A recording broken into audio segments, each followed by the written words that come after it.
What is happening, everybody? It is Thursday. It is 5 p.m. here in Helsinki, Finland. I am Summertime Shogun, and it's time for the weekly HypeHype stream. How's everybody doing today? I hope you guys are having a great Thursday. I'm feeling pretty good, if you didn't notice. It's full-on summertime now, and I love it. I'm going to take off these sunglasses, though. I'm not going to really stream in sunglasses. That was just for the intro. So today on the stream, we're going to get into some editor action. I have a little bit of stuff pre-prepared, but what's up, Alcox? I have a little bit prepared, but then I'm going to open it up for questions. Anything you would like to know about the editor, I will do my best to answer. I don't always have all of the answers, but I usually have some kind of answer. Let's go here to the game capture. There we are. So the first thing I want to get into here is there's been a few questions that I've gotten recently from various creators that had to do with the also execute feature in some of the nodes. So for example, I'm just going to open up like a really quick, super simple example here. So we'll have an interval there and then say something like a compare. Compare is going to be what my example is going to use here. So let's say this interval is a stand-in for any sort of trigger that we might have in our game. And let's say that on that trigger, we want to adjust value A. We want to make it into 1. And then this compare, it looks for value A and value B being equal. So without the also execute feature, we would be sending a value to compare value A, and that's it. Compare value A would get the number, the value, and then that's it. But we also want to execute the node here. So hopefully you get that execute means make the node do its thing. So no matter what node we're working with here, whether it's a compare, particle effect, math operator, leaderboard, game end, all of them, they're executed. That's how they work. That's what makes them do their thing. So if we wanted to, without the also execute feature here, if we wanted this compare to go off at the same time that we change that value, we would then need to drag a second thing here and do boom execute. But of course we don't need to do that because conveniently we have in here this also execute, which means that we change the value and then we also execute the node. So it saves you a little bit of time. And you have to make less connections, which is super convenient, but it does most of the time when you make a link that also execute is going to be on by default. And I've noticed that that it's tripped up a few people, and it's caused some problems, and they didn't really realize necessarily how to fix it right away. So that's the also execute, and now we're going to look at some situations where you would want to have the also execute on or off. I'm going to get rid of this first example. That was the basic example. So what I've done here is I've started to build a little bit of a game. And basically the concept of this game is going to be that you can get protection from these different elements. So we have fire here, we have ice here, and then we have these green dinosaur enemies. And so what I want to happen basically is that I need to get protection from this fire in order to pass through the fire, right? So I've already set up a little bit of logic here for it. Of course, in my little fire object here, we have a collision trigger that's looking for the guy. And then as we did in our quick little example there, we're changing the value in this compare to value B. And then the other thing that we're changing in this compare with the value A is that when the player collects the protection for the fire. So we have this little fire gem here. The player goes collects the gem, and now we know he has fire protection because we've put a value into value A that we've decided means fire protection. In this case, it's a value of 1. So this is looking for, are these values equal? When you step into the fire, do you have fire protection? So does 1 equal 1? That's what the compare wants to know. The problem that we run into here is that when we collect the gem, so we can see here, boom, we go into the fire, we get hurt. Perfect, that's working. But here, when we collect the fire gem, we should have also got hurt. Oh, I know why it didn't work. It's because I did it out of order. If we were to go collect that fire gem first, we'll notice, boom, that I'm going to take damage. And we don't want to take damage. And the reason for that is we haven't gone into the fire, so the value in value B is still 0. And actually, we should add on collision end, we want to send that B value back to 0. So when we're not in the fire, the value in here is 0. If we collect the gem, we're changing the value A to 1 to let it know that we have the fire protection. But what that does is 1 is not equal to 0, and when we send that value, it executes the compare, which does that comparison. It sees 1 is not equal to 0, so it executes our broadcaster here, which is the damage player broadcaster. Sorry. So what we need to do here first in this one is when we have our collision trigger here that sets the compare value A, we want to not execute that. And now we'll see when we go and collect this gem. Now we don't take any damage. We're all good. And now we can go over here. We can walk through the fire. But now we can see when we're leaving the fire, we're taking damage. Of course, because it's trying to set this value back to 0. And the value A is still 1 because we still have the fire protection. So again, it's sending the value B, send it back to 0, and then it's also executing the compare. But we don't want it to execute. We just want to send the value. So again, we're going to go into here. We're going to go to this on end. We're going to turn off that also execute. And now this piece of logic should be working great. We go into the fire. We get hurt. We go collect our gem. We don't get hurt. We go through the fire. We come out the other side undamaged. We can keep running through this as long as we want. And we're all gravy. So that's the first part. Now we have the second part. We have our ice field here we need to get through with our ice. So what I've done here is I've already copied this this same gem. So this is the exact same one, just copied. Same with the particle effect. It's the same particle effect. I just copied it and then changed the colors. So again, collision trigger, and now here compare value A we're setting. Now it's going to be 2. Our ice protection value is going to be 2. Hey, what's up? I see Lionel and Killy have joined. Welcome to the stream. Thanks for coming by. So again, we're going to want to do the same thing here. The compare, we don't want that to execute when we send the value to the compare here. The other things are good. We want them to stay the same. And then the same down here with this. I haven't set this up at all. So we're going to say on collision start. This is the only time we want this to actually execute. So we're going to set value B to 2 because that's our ice value. And then on end, we're going to set that value B back to 0. But we do not want it to execute. So we only want it to execute when we actually step into the fire. Not when we step out of the fire. Not when we collect the gem. Just that moment when we step into the fire. Gaming with Soul, what's happening? Welcome to the stream. Glad you're here. So now again, hopefully, this should work. We're going to collect our fire gem. We're all good walking through the fire. We're going to go up here. We're going to collect the ice gem. And now we're all good walking through the ice. But you can see there we didn't get any visual feedback on the player when we turned into the ice. Missing a little bit of logic there. So that's a simple, we get to this collision trigger. We want to go to the visual on this guy, material slot B.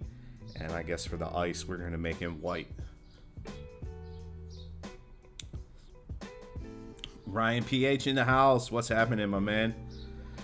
All right, so now those two things are working out. Now the other thing I want to do here, well, actually there's two more things I want to do here. I'm going to do the easier one first. So this is another example of also execute. So we have a timer here. We want to say this game is time-based. How quickly can you get to this goal? So we're going to have our timer here, of course. We're going to send that output to a text component. I've already set up the text component here to be a timer. And our timer is all ready to go. Executing right away, moving forward, doesn't stop. Excuse me. But we also want to have a leaderboard, so we're also going to send that time to the leaderboard. Output time to the leaderboard score. But again, now it's automatically given us that also execute, which means that it's now executing the leaderboard every single time, every frame of gameplay, basically.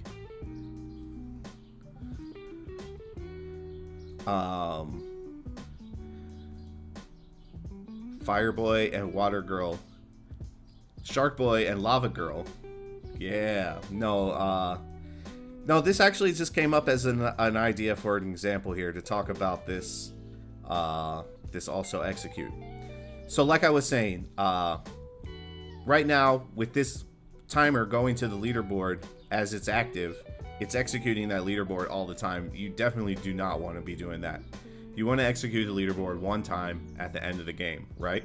So we're going to turn that off. We don't want that executing. We just want it feeding its value into that that leaderboard entry. Now there's a few different ways you could do this. You could also do it so that it's not feeding directly into the leaderboard at all. You could use like a value inspector to do that. It would be a different solution. Relatively the same number of steps. So I don't know if one is better than the other. But certainly for this example, this is the easiest way to set this up and to show an example where you definitely want to turn off that also execute. But we do still need something to happen at the end of the game here. So let's go down and grab a broadcast listener. We're going to put that at 0. And this is going to be listening to game success, of course, on signal received. Let's stop executing the timer and let's execute the leaderboard. And let's just give it a test real quick. Why is my time not going up though? This is direction forward.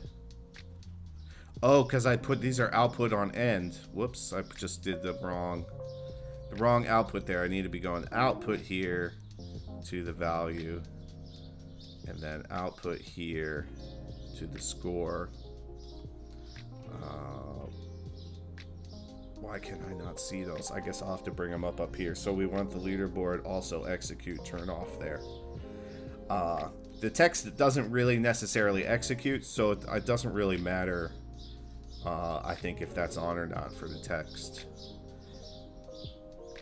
Because the text is just visible or invisible. It doesn't actually do anything. See, there's no even execute function in this particular node.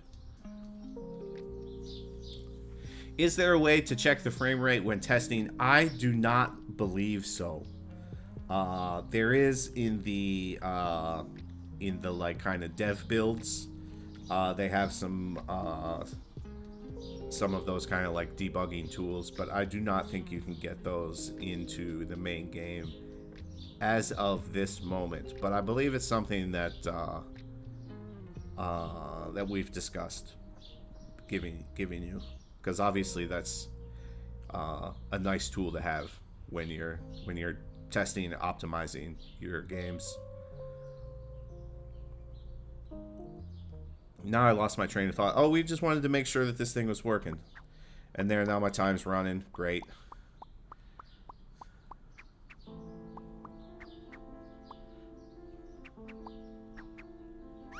Whoops, that guy hurt me, but that's fine. Whoa, that's not fine now. I only have 1 health left. Okay. But there we go. And it gave me a leaderboard score of 0 and then a leaderboard score of 22. What the heck happened there? That was strange.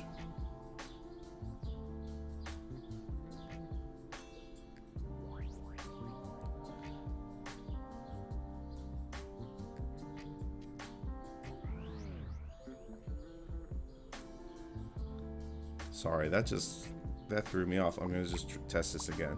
See if it happens again.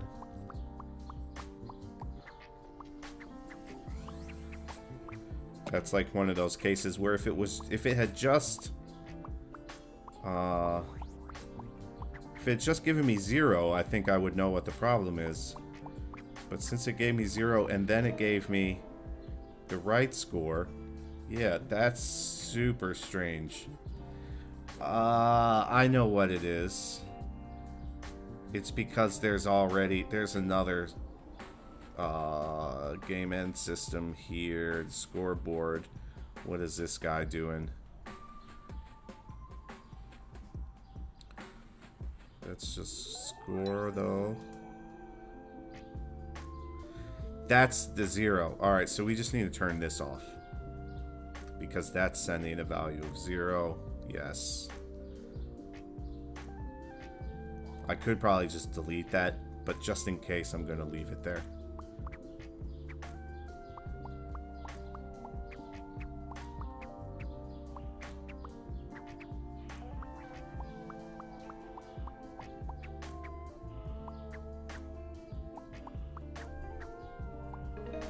Yes, there we go. Okay.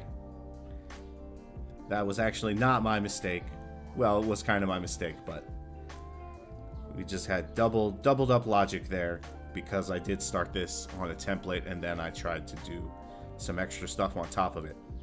All right, so that was the kind of the easy versions of what I wanted to talk about here. Now, there's one other thing I thought about doing a little more complex, which is to make these enemies, 1, more aggressive, and then 2, again, give you a gem that you can collect that protects you against the enemies.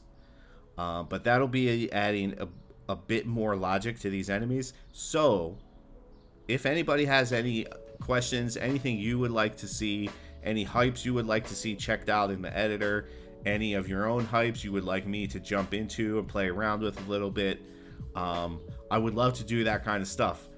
So you have an opportunity now to ask me to do something, and I will try and do it. Otherwise, I'm just going to keep doing what I'm doing now, which is make these enemies more aggressive and give you a way to avoid having them kill you.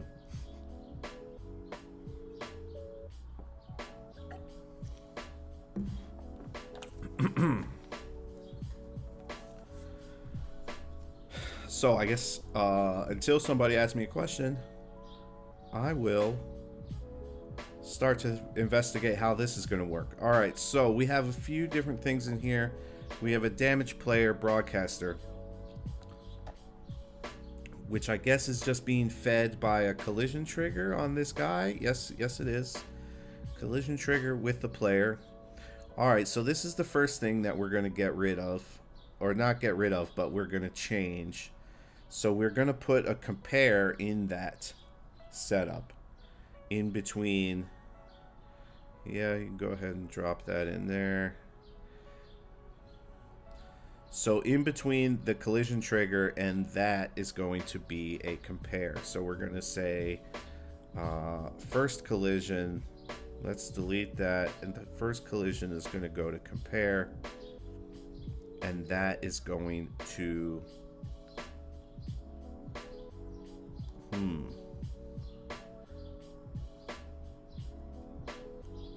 Alright, this is going to be slightly more complicated.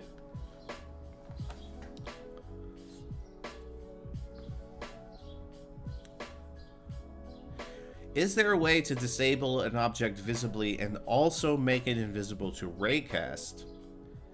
And then bring it back? Let's see. I think... let's see. We got a raycast up here. So let's look at what we have in the raycast. So we want to make an individual object invisible to the raycast for a moment in time and then bring it back. And obviously the easiest way to do that, if it's possible, would be to change the object group color, but I don't know if you can dynamically change that. Let's just grab anything here that can act as a trigger, like this collision trigger. And if we send this to this guy, we say on collision start. Yeah, we don't get the object.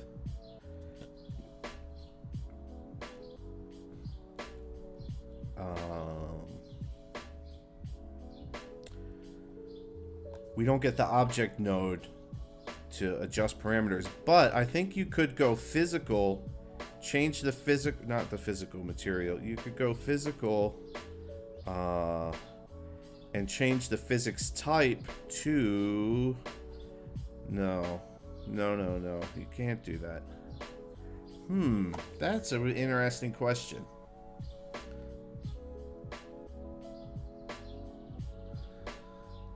Liu King, welcome. Basically like destroying something and spawning again in the same place.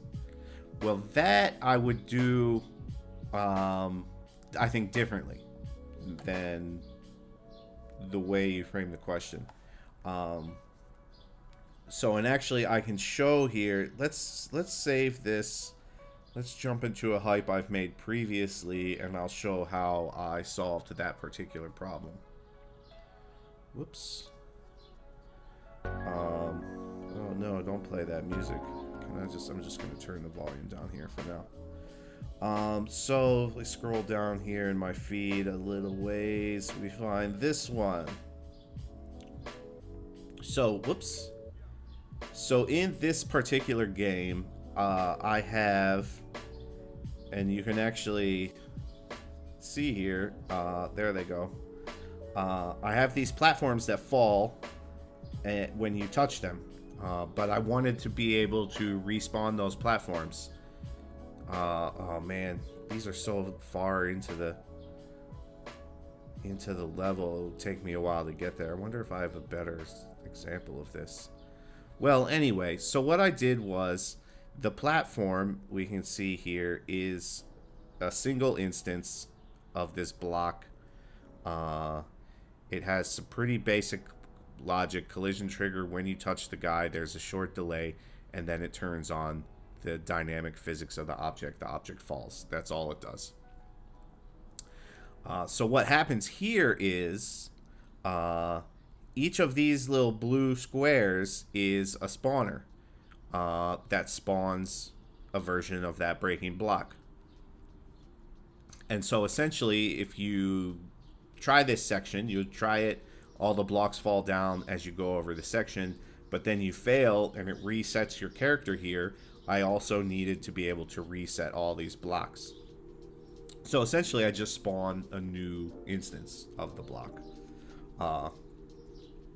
And that way, instead of making the block invisible and visible again and trying to do all sorts of shenanigans so that your raycaster can't see it, you can actually make the block just not be there. And then when you want to bring it back, you can bring it back with a spawner. But I would say, if you do it that way, make sure that you actually destroy the block and don't just hide it somewhere, so that you're not just infinitely adding more objects to your hype.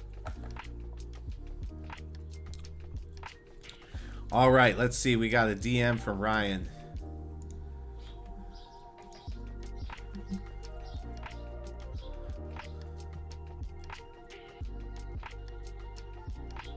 Okay, let's go take a look at Ryan's profile here. I'm just going to open it from your profile, because the links don't always open properly from the Discord. All right, so you have a question written into this hype.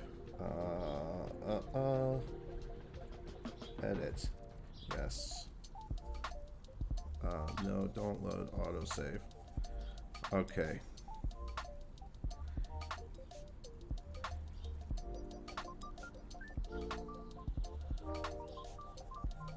Here's your question. Alright. Can't make the health work. Containers saying dragon. Alright. Spawners only work once. Rapid fire needs to shoot like a machine gun. Alright. I guess there was a question 2 here that you solved. Maybe. Alright, so the health. So let's play and see what we're supposed to be getting here. Alright, so we got... Whoa, whoa.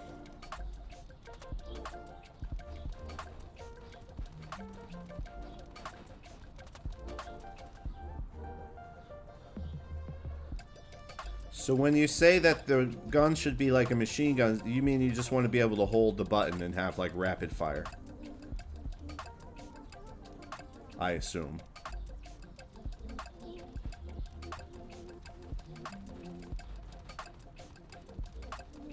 Boy.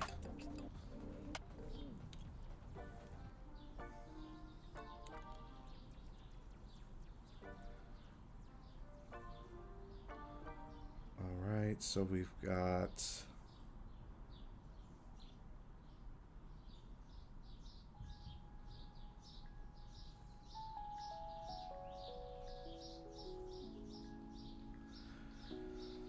Spawners only work once. I'm gonna guess most likely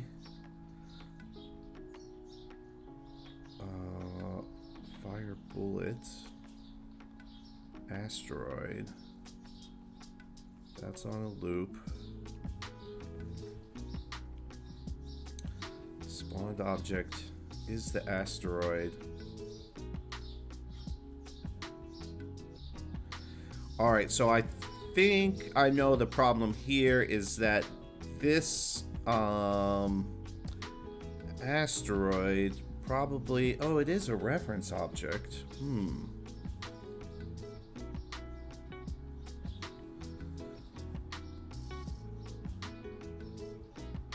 But well,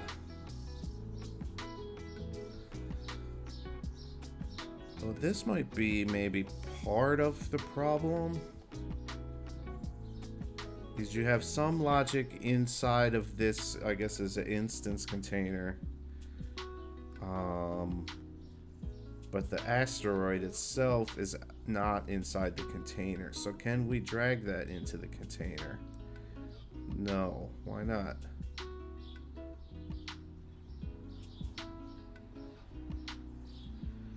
Is this a group of objects here? No.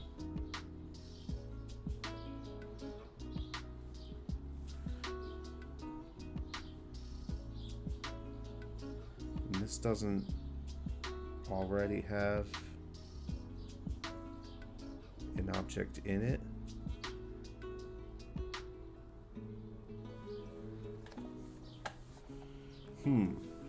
Oh, sorry, I also just realized I turned that sideways to play the game and didn't give you guys the sideways view. Let's see if I can...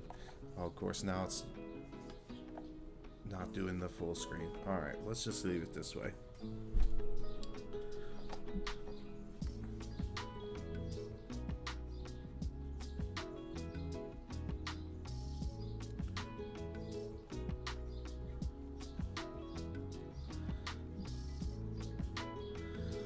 Alright, looks like I missed a few comments. Sorry about that. Dan, welcome to stream. Happy to have you. Can we play the Gaming with Soul color hype? Yeah, I can probably... I'll play that in a minute. I'm going to see if I can help out Ryan here for a second. And I guess that problem you were talking about with the stream was because I had landscaped it there for a minute and didn't change the overlay. I think my landscape overlay doesn't fill the screen properly either. So We're just going to keep it like this. All right, but now I want to know why I can't put this object into this container when this container doesn't seem to have an object in it.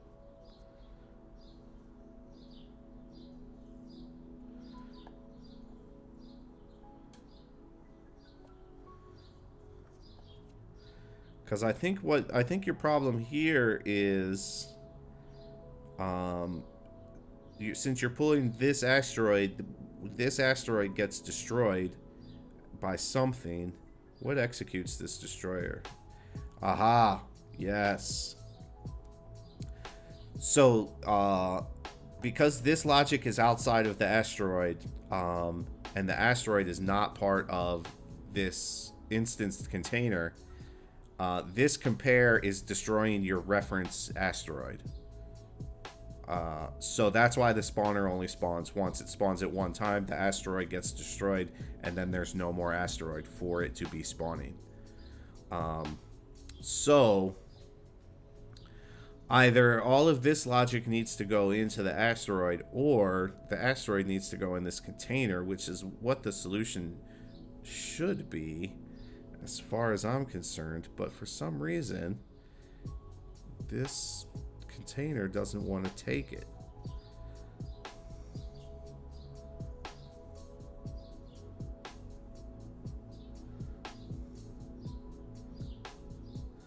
What else do we have in here? We got collision trigger, interval, sound, destroyer, vector transform, particle, physical, object.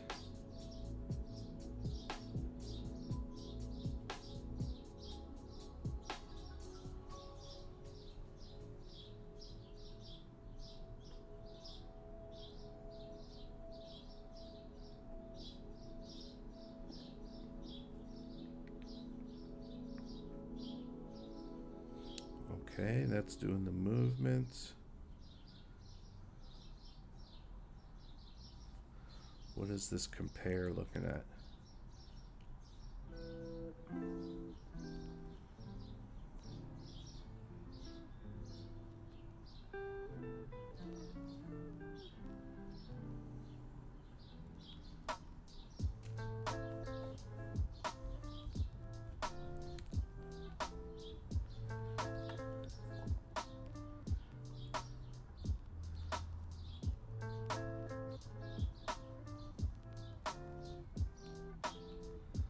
Just wondering. Aha, that's why. Alright, because the asteroid has a bunch of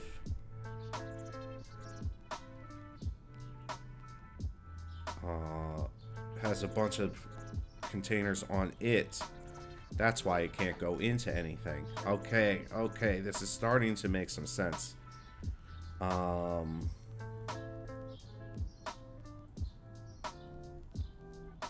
So what are all these doing?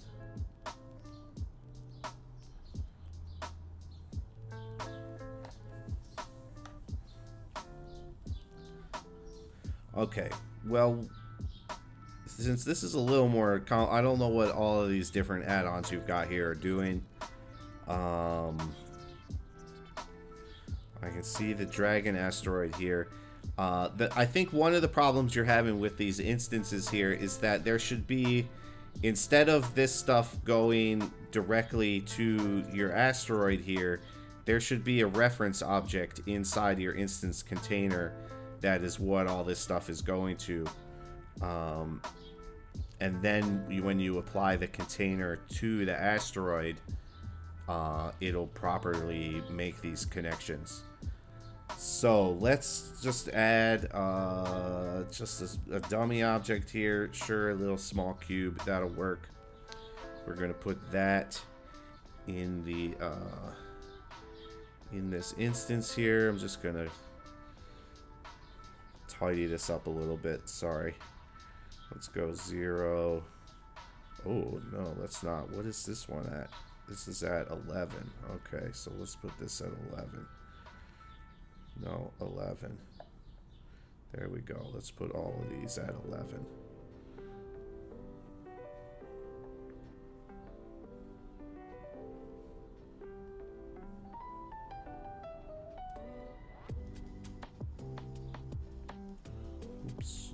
it here. Okay, so here we have all the logic we want to go to this asteroid, but we need to feed this stuff differently. So instead of the target being the asteroid, the target is now this dummy object. And then again, well, we're going to need to put a destroyer in here. Well, it's going to need that physical. Well, and then actually, I don't know if that needs the physical in this case. Let's not do that because it might override something else. But we do need to have the destroyer in this container. So we'll put it right into the object there. And now this, that's doing the destroyer. We're going to reconnect that to there. And then finally, this health is getting a value from what?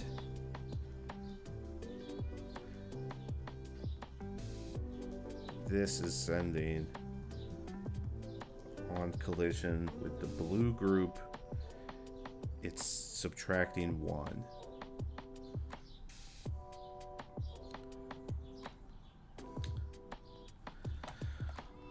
It's probably going to be sometime in there, Gaming with Soul, before we go global. Of course, anyone is welcome to sign up for the early access through HypeHype.com. And we let pretty much anybody that signs up in. So if your friends are willing to do the sign up process, then they will also be able to get access to HypeHype and they can play your games.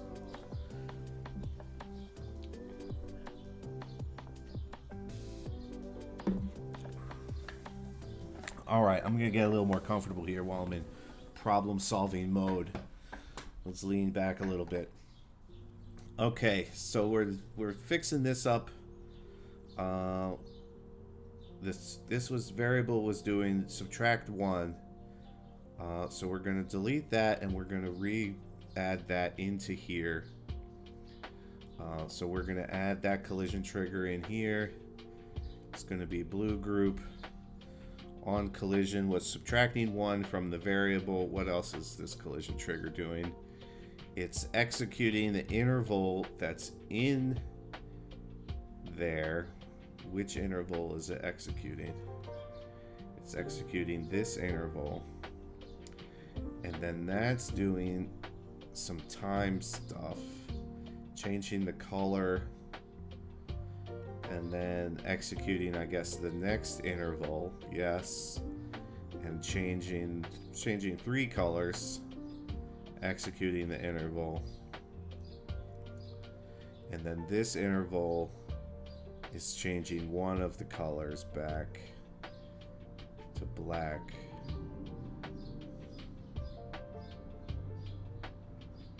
And that's it.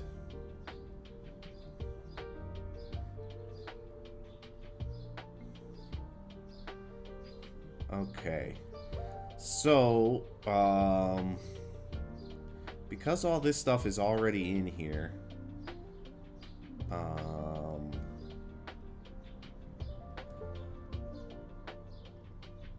I might change this to being done with a broadcaster.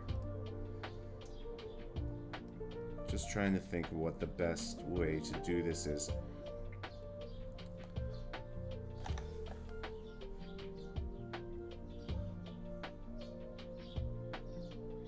At least enough to get it to work. So what I think I'm gonna do is this stuff that's being executed by collision trigger, we're gonna turn that all, we're gonna just get rid of that collision trigger altogether. So it's the interval and the sound. It's this sound, correct? Yes. There's only one sound in here. Yes. The first interval and the sound. We're going to get rid of that. I'm just going to make a new broadcaster here so that we can... This is going to be the easiest way, not necessarily the best way. Why did it not add me a broadcaster? Do I have too much stuff in here? Broadcaster. Oh, I also, it doesn't need to be a broadcaster. It needs to be a broadcast listener. But I guess I can't add more stuff here, even though I deleted something. That's weird.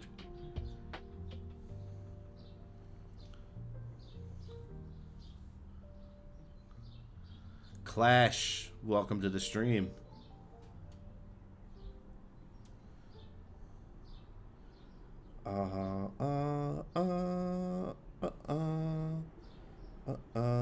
Yeah, why? It was there, now it's not letting me add more stuff here. Well, this just keeps getting better, doesn't it?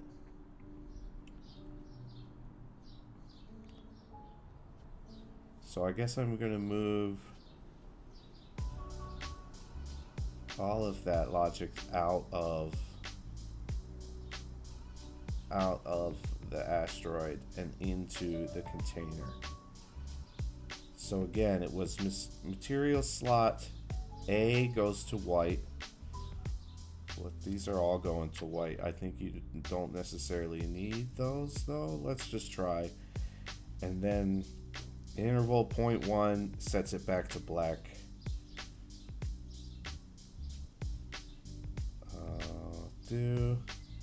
So we can, and then the sound is lighter flick. Okay. So we're going to get rid of those two and the sound.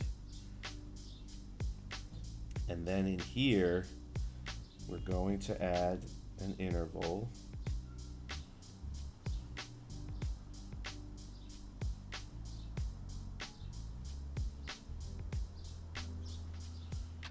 We're going to want two of those. Oh, I forgot to check what the time was on the first one. I think, though, it was 0.2. And that one on time set this visual slot A to white, and then it executed the second, right? And then it also whoops, that's not the sound though, right? Oh, that is the same sound. All right, so this one can also execute that sound. And then the second one was 0.1, and it's on time. Turns the visual slot A back to black. E, I don't know if that's going to work, but hopefully.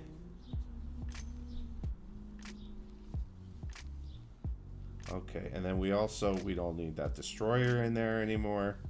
We can leave the particle effects and the vector transform. Right, because this has Dragon Asteroid on it. So now the logic, I think, that was causing only one. Where's the asteroid? Let's turn off any of these spawners that aren't needed. Where is the asteroid spawner? It's this guy? No. That's just the boss. Asteroid spawner is this one.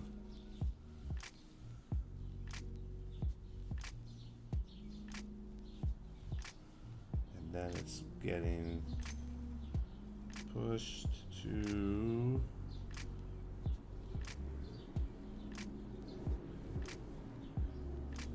It is that same object, isn't it?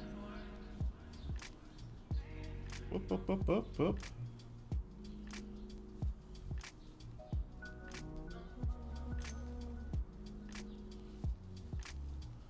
So this is the spawner for the asteroid.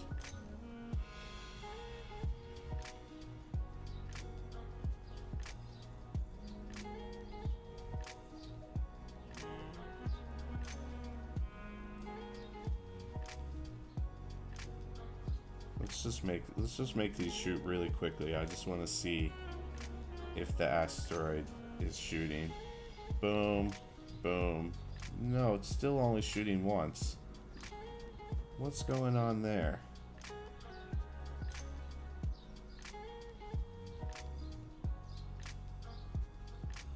I'm still thinking it has to do with the fact that this has 3 different add-ons on it, instances or add-ons. What is this asteroid movement? Where's that container if I take it off? Asteroid movement. There you are. What do we have in there?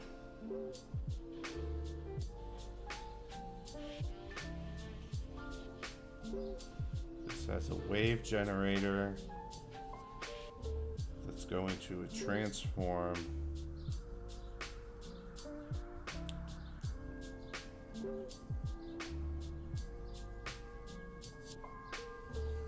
It's basically a floating platform. Does that have anything to do with this? It seems like no. What about this one? Where's that container? Question mark, question mark. Here we go. What's in here?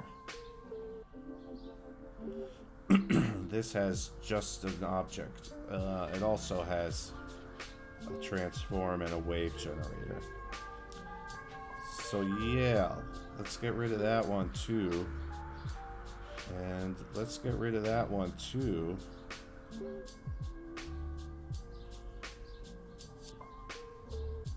And then what we'll do is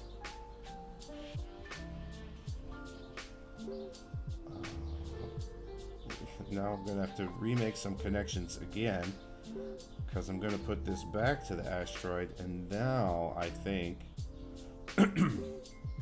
so this does the destroyer, yes. This does well, actually, we don't even need to. Is there anything left in here that's working? The vector transform, we're gonna have to redo that. So that's -1, -0.5, duration 0.1 on a loop. Move, global, linear. Okay. I'm just gonna take a screenshot of that in case I forget. Oh, and I'm using my iPad upside down. There we go.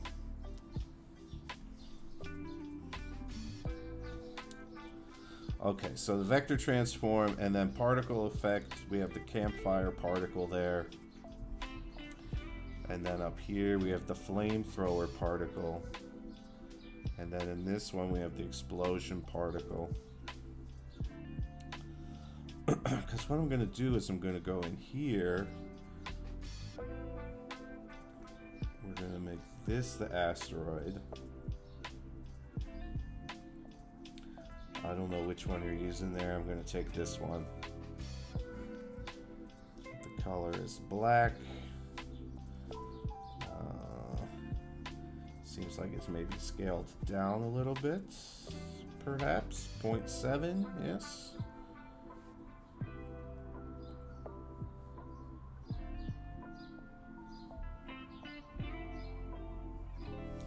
All right, 0.7, 0.7, 0.7.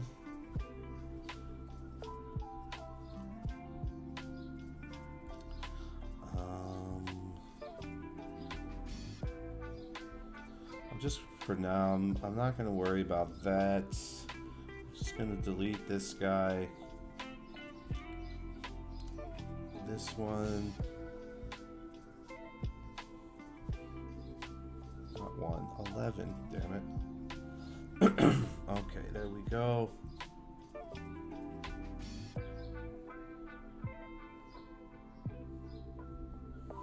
This goes in the, oh, is it already in the container?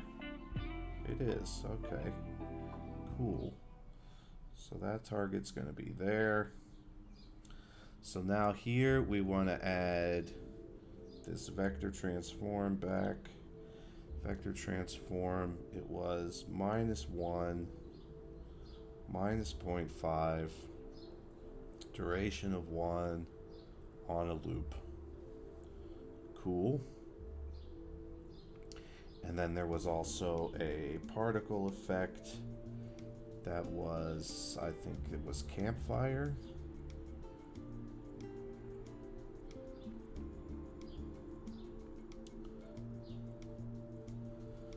All right, and now our spawn target is going to be the container. Boom, boom, boom. Still only sending me one, dude. What's the deal here?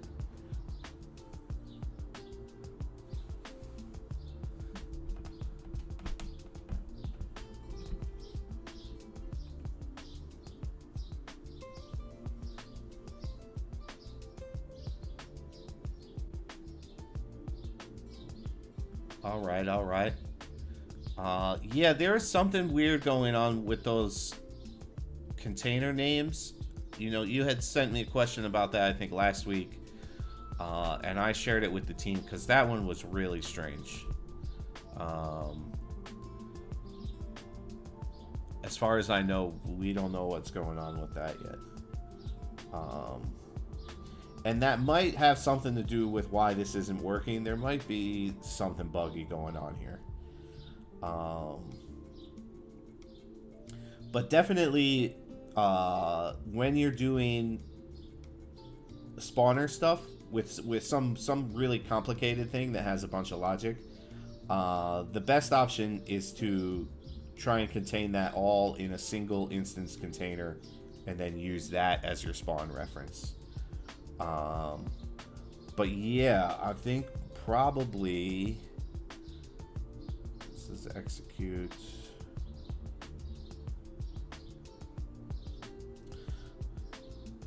Because you have the vector transform, I think you actually don't need spawn force or max distance, but that's doesn't matter. This is executing and it's looped, so we should be getting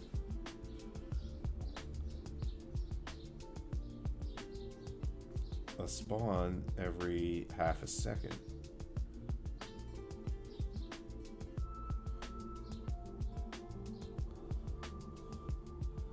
But oh, that's not even, that's like a barrel that he's spitting out there. Where is that?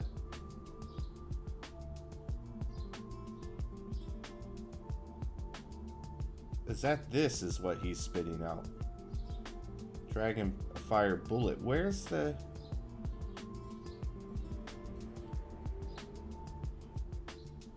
Now I'm really confused. So this is the one. What if we disable that one? This is enabled, right? Oh, and I broke your shield. Where is that asteroid even supposed to be spawning from? It doesn't seem to be working at all.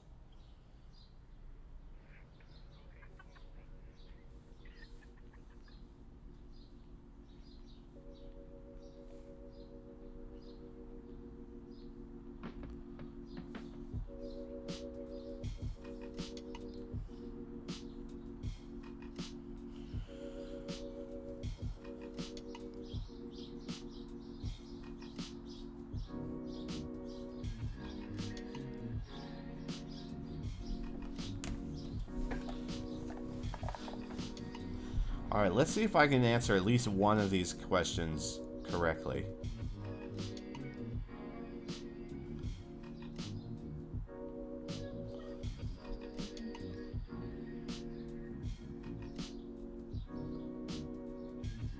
Like, where's your rapid fire here?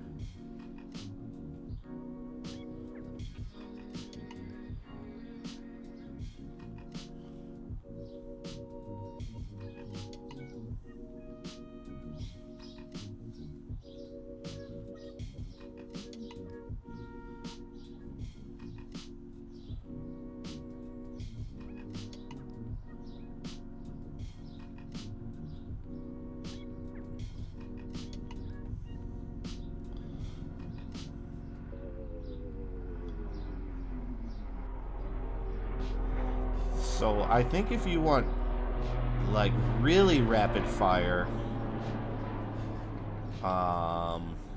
you could do, for example, from this button, instead of the button going straight to the executor or the spawner, you could throw an executor in here, have that execute the spawner, and then the button is delete. We'll do the sound too. The button on start is executing on, and then on end is executing off. And then it's going to be, well, I broke it, but now you got some wicked machine gun fire. But why is that? Oh, it's because this is starting executing already, right? So there we go. Now it's...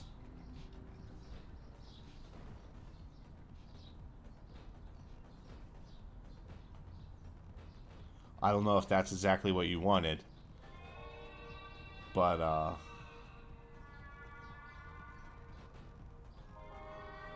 it works. If that's too fast, which is like, that's pretty ridiculous. Instead of an executor here, we could use an interval, and then we can change up that, like, how quickly it's firing. Like, let's say instead of firing every single frame, we're gonna fire every like 0.1 second. So that'll execute the spawner, that'll be on a loop, and then again on start executing on end executing off. We'll also put the ability to override that. And there we go. Now that's a little more manageable machine gun fire.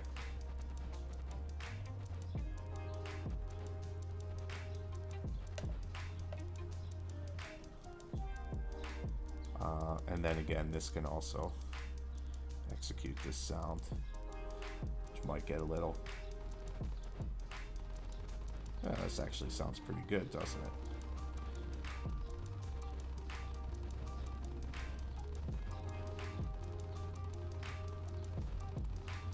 Alright, so what about the player health isn't working? Because it seems like your boss health is going down there, or the enemy, the dragon's health.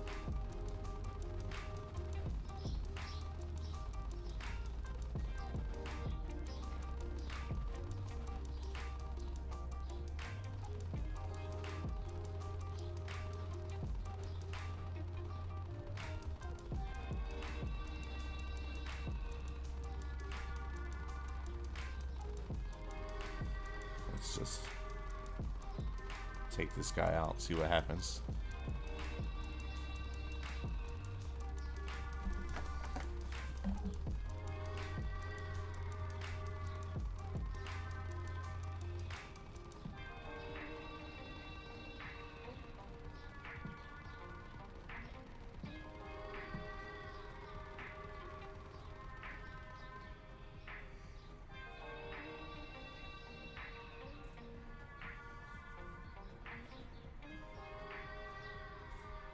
Okay, so that's not what you were looking for with the rapid fire.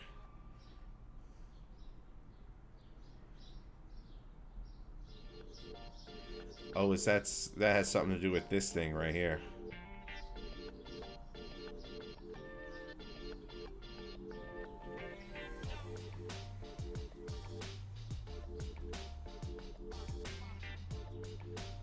But yeah, I mean, for some reason, this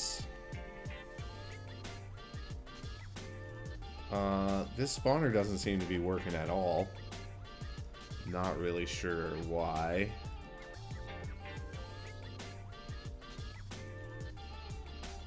And this one, which I turned off, it was working. Spawning this bullet. But it is spawning it in a weird angle. Like, what if we turn this way?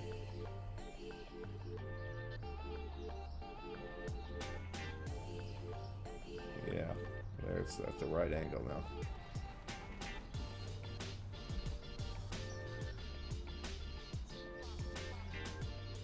Alright, so what is this with this rapid fire thing? Where's that supposed to be coming from?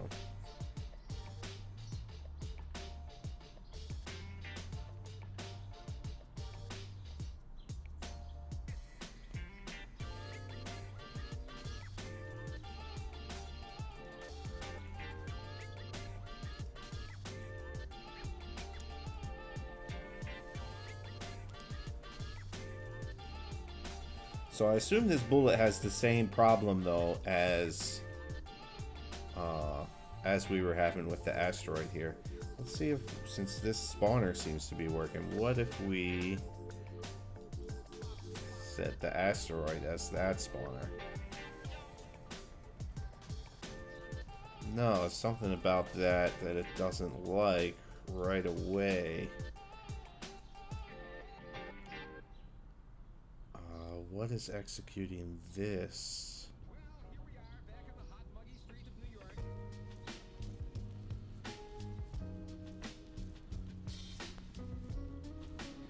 This player health it has 3. Oh, I never even fixed the logic in there, but still, it should. It sends right away a value of 3 to value A, and it says, is A less than or equal to 0, which it is not, so it should be false, so nothing should happen.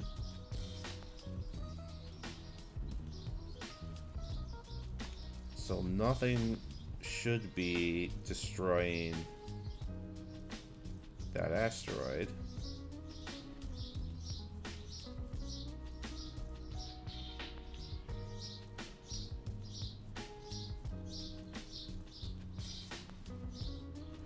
This is all in the container, yes.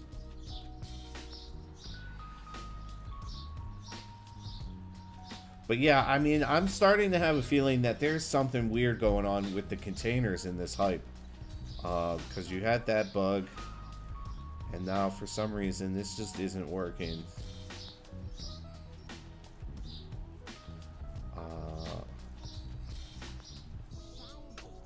I'm just gonna try one more thing to test this.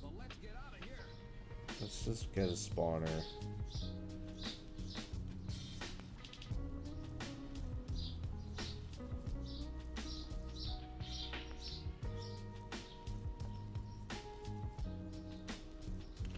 Let's just spawn it right away.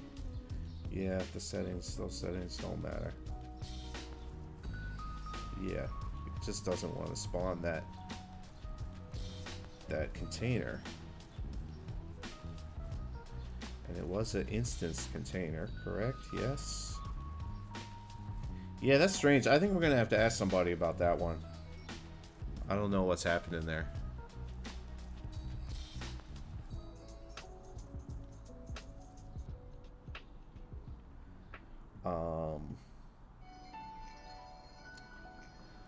I'm just gonna try really quickly just to do a simplified version of this. I'm just gonna build it completely from scratch and see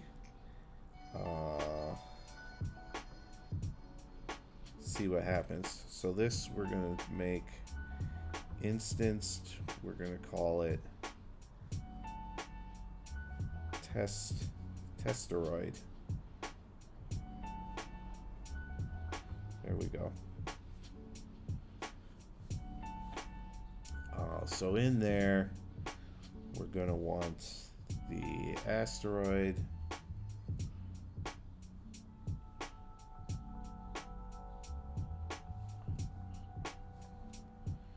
Make it black. Let's put it in the container. Let's show the container.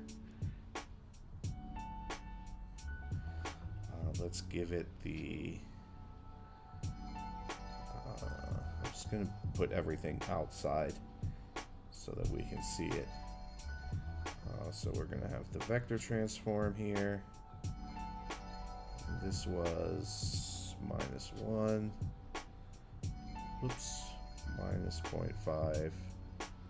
0.1 on a loop. Yes. Target is going to be the asteroid. Don't need to worry about particle effects. I will put the collision trigger in here. We're also gonna put this on unmovable, but I'm gonna change this to kinematic.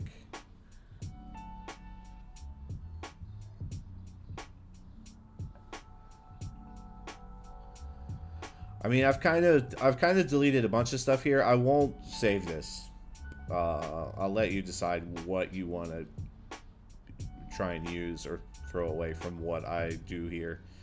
But I won't save it because yeah, I've deleted a bunch of stuff. I might have wonked up your hype in the process. So we got the asteroid, we got the vector transform. We need a collision trigger. Looking for blue group. That's in there. And we're gonna want a destroyer. Whoops. Let's put it in the container there, yes.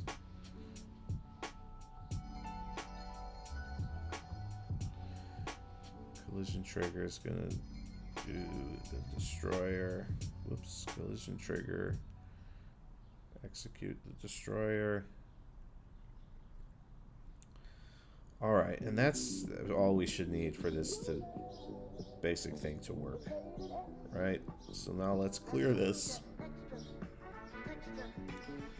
Let's put it to the testeroid. Is that going to do anything? Yeah! Alright, so it is... The spawner is working. There's something going on in this container it does not like.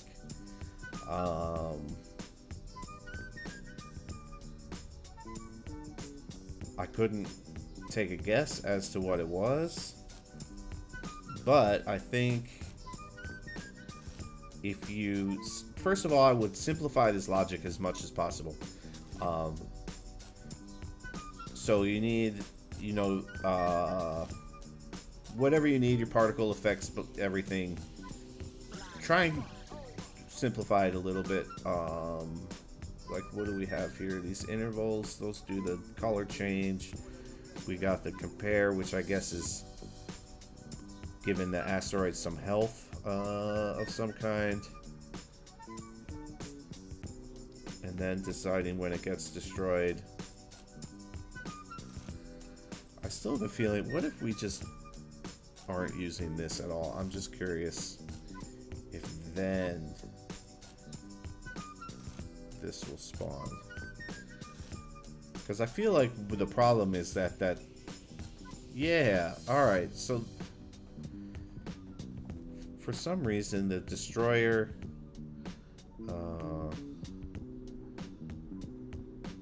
this logic is destroying the asteroid right away,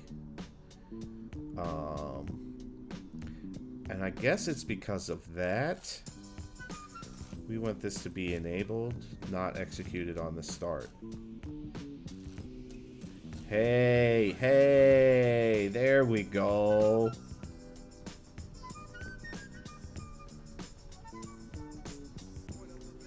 Okay.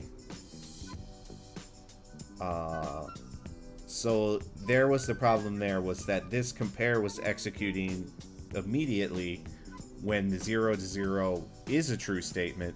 And therefore, it was, the moment it was spawning the asteroid, it was also destroying it.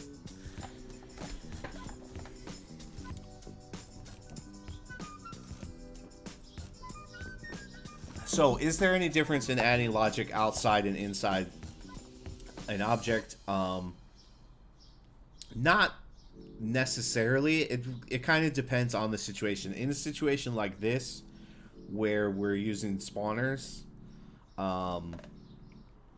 if we didn't want to use a container, if we could fit all of the needed logic just within this asteroid object, we could then set this as a reference object, which it is automatically because we put it in the container. It was already anyway.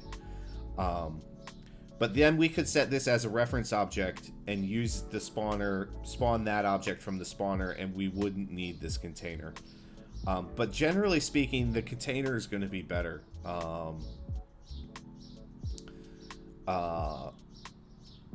Because you're usually going to end up in a situation where either, you know, there's some nodes that need to be outside of the object, you know, for whatever reason. For example, nodes that have directional values, you know, like a particle effect, a force, a raycaster. If you want to be able to control the direction that is shooting, you're going to want to have that outside of the object so that you can rotate around. You know, like I can now rotate this node. Well, this is a bad example because it's a particle and we don't get the visualization of the arrow.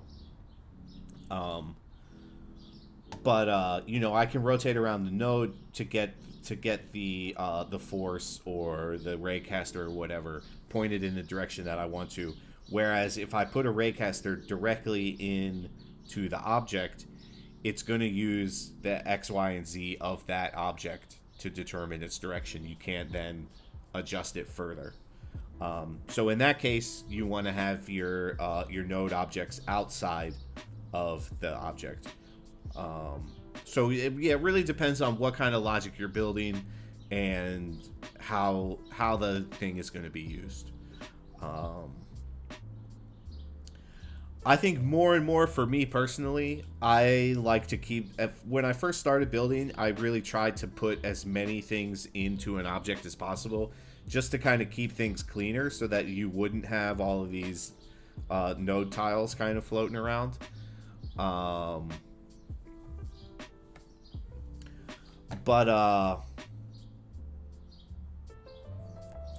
Sorry, just completely lost my train of thought. Yeah. But more and more, I'm finding that I like to have these tiles outside. It makes it much easier to troubleshoot. If you come back to a hype after not, you know, you build something a few months ago, and now you come back to it, you know, you want to do a remix, maybe you want to do a new level, or you want to make some improvements to it, and you got to go in, and you have just all kinds of logic is basically hidden inside of different objects, and you're trying to figure out what does what. I find personally it's much easier. You put it all in a container, but you have all these tiles outside of the objects so that you can open up that container and like look at all your connections, see where they're going. That's personal preference, I think. However you like to do it, however you want to keep your things organized, it's up to you.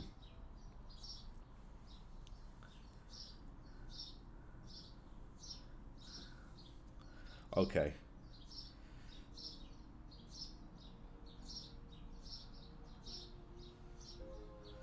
So Ryan, do you want me to save this?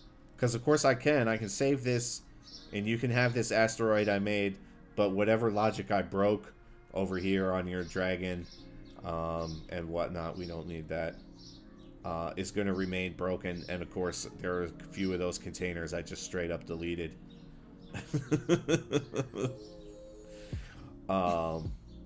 So I'll let you tell me. If you want me to save, I'll save. If not, I'm just going to back out, and you can use the VOD to recreate what I did here. And yes, gaming was sold. That's going to be the next thing. And I just noticed, wow, we spent a while on this Ryan hype. I hope it was informative for people, because that's going to be most of the stream here today. I'm going to check out Gaming with Soul's color game, and maybe if you want me to play one or two other things, you can go ahead and throw some hype names into the chat. All right, let's go ahead and save this draft then.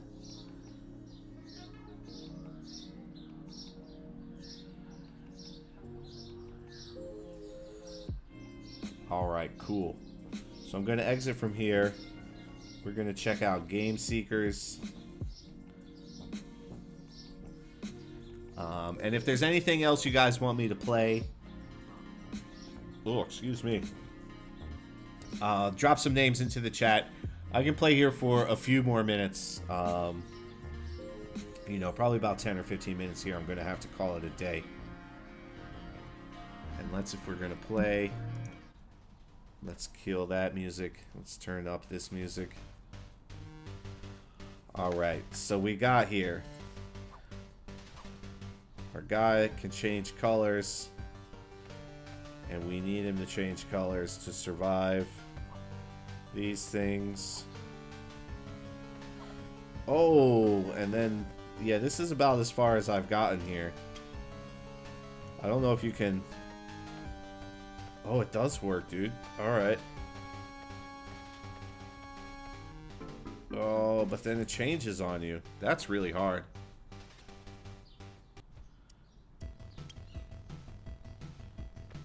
Whoops.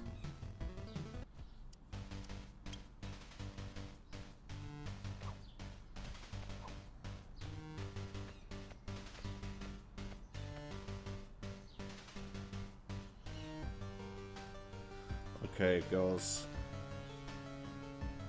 Oh, but it's cycling through multiple colors. Green, yellow, blue, red, green, yellow. And what color do I turn into after red? I guess I'm going to turn into yellow here or green. I think I'm going to turn into green.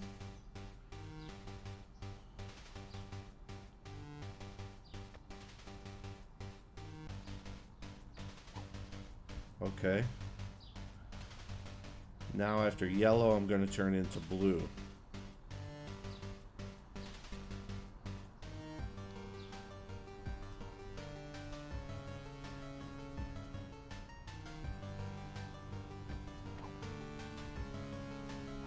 Ah!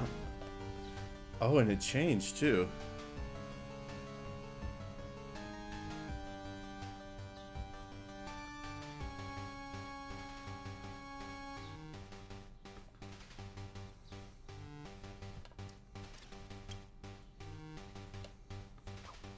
Whoops.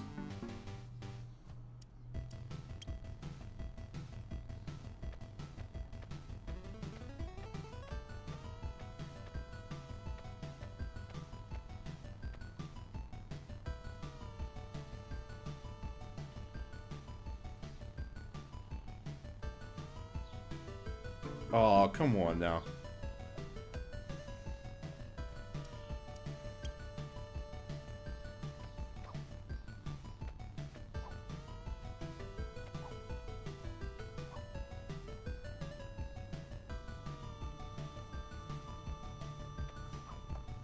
Oh, I thought I could make that jump.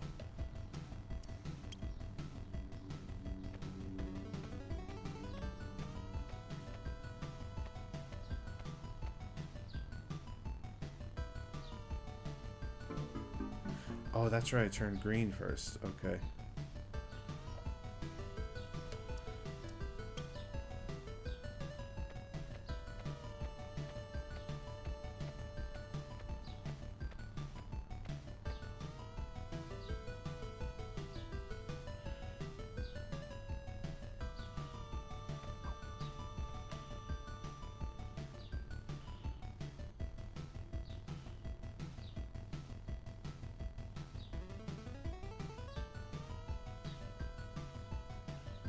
What color am I going to turn? Blue, I guess?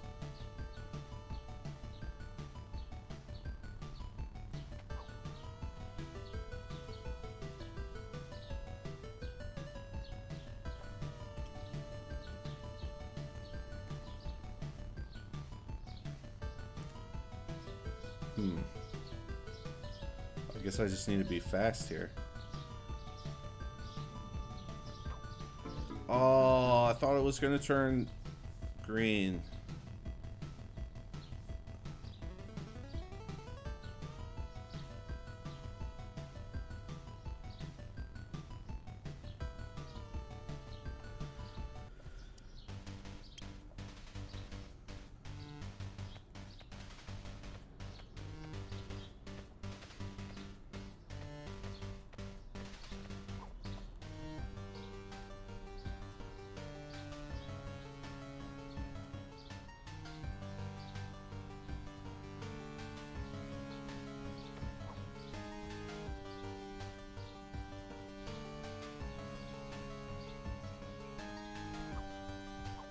No! Dude!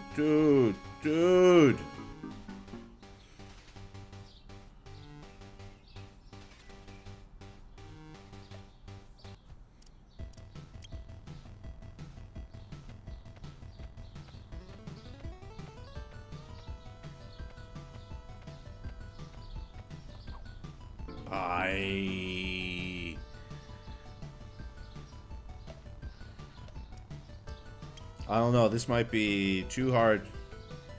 Too hard for old man Shogun.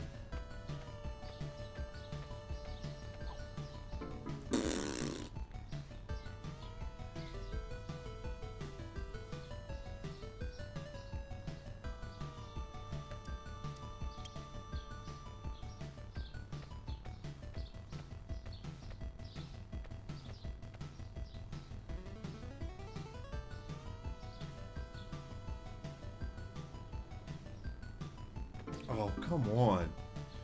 You're just like misjudging the timing of the when the blocks are going to change color.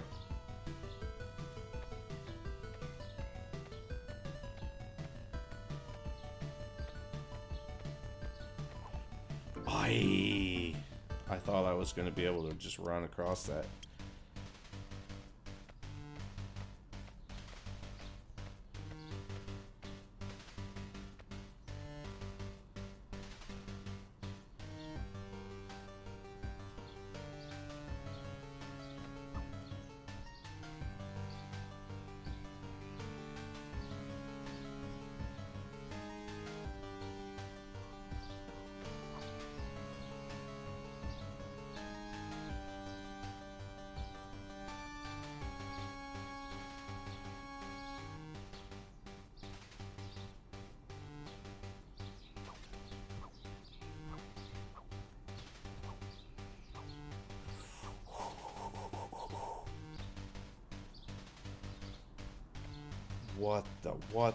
What?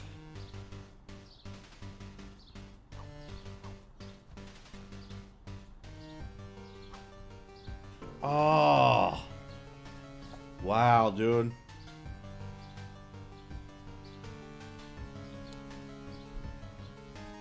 That's really hard. How far does this go? Like, am I anywhere near the end? You said there's at least 3 of these windmills.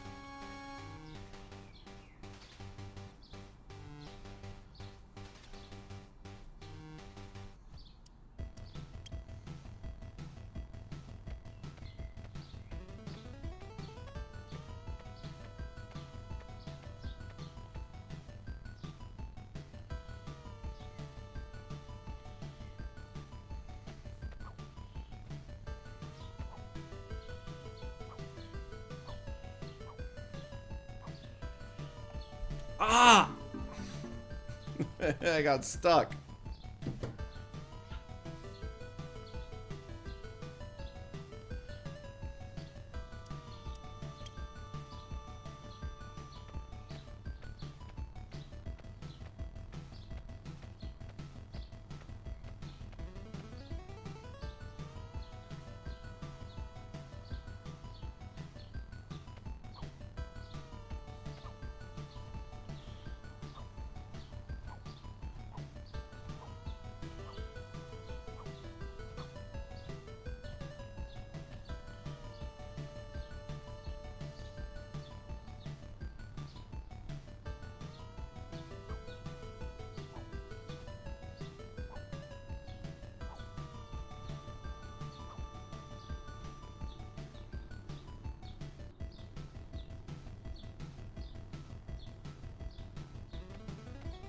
Whoa, whoa, whoa, whoa, whoa.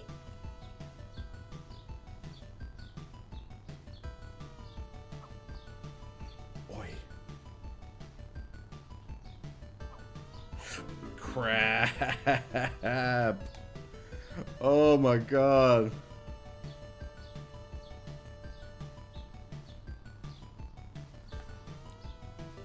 So I was close to the end there. Oh, now I have to finish it. Dang. Dang.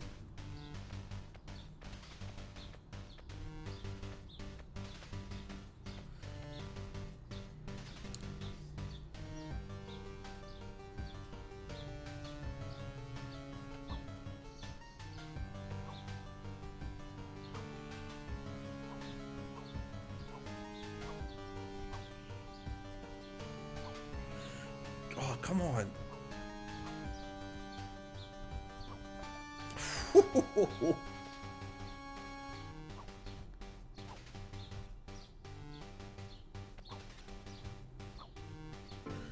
Oh.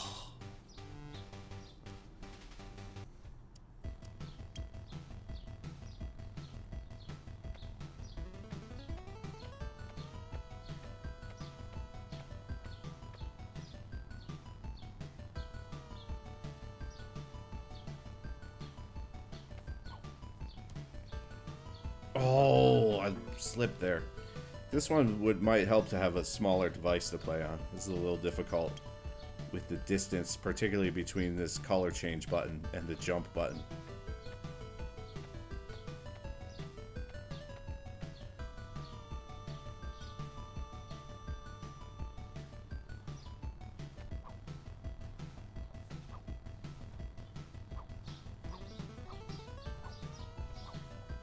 Oh, I thought it was going to change.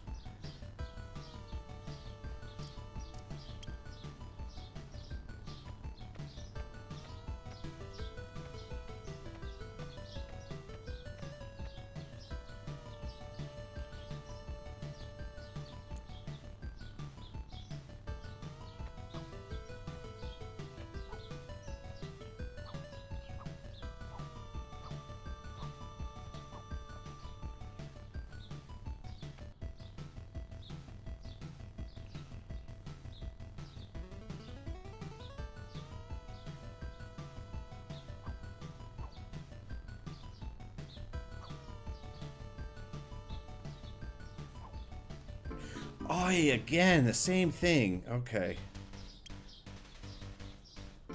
Whoops.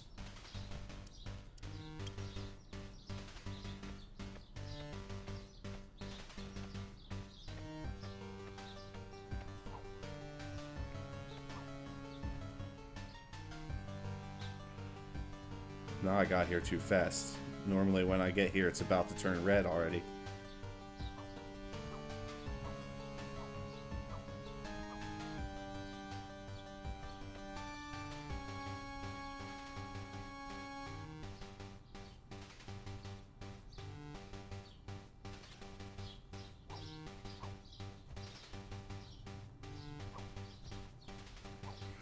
Oh, yeah.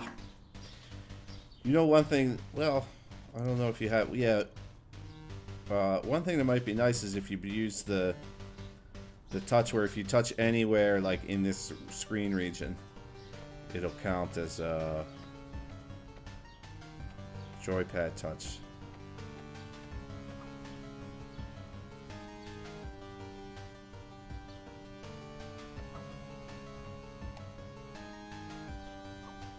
Oh, green was... Damn it. I should have known.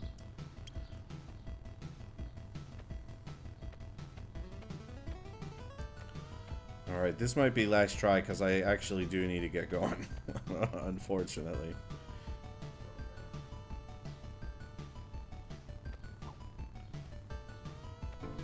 Oh, it's so fast. Alright, I guess I'm going to try this offline. Try and complete this game. But thank you everybody for coming and hanging out today. Thank you for the questions, everybody that gave me questions. Oh, why did I just kill that? Yeah, let's leave that on there. But I am gonna put that down. Bring this music back. The next stream is going to be Tuesday next week. It's going to be the Mega Jam winner reveal stream. We're going to reveal all the winners from the Mega Game Jam in May. It's going to be a blast. It's been so difficult to go through all of the amazing hypes that came out in May and have to pick winners because there's so much great stuff. It's been really tough. I'm really looking forward though to hanging out with you guys on Tuesday, playing those hypes and announcing some HypeHype Mega Game Jam winners. And then of course next Thursday I will be back here, same time, same channels, doing the same thing, hanging out in the editor, playing some of your games. Until then, I hope you guys have a great Thursday, a great Friday, a great weekend. As always, if you need some help in the editor, there's the Discord, there's the editor chat in the game. Anywhere else you can get at this guy to ask some questions, feel free to do so. I will do my best to answer them and get you making the games of your dreams. Until then, I've been Shogun. Peace out, y'all. Have a good one.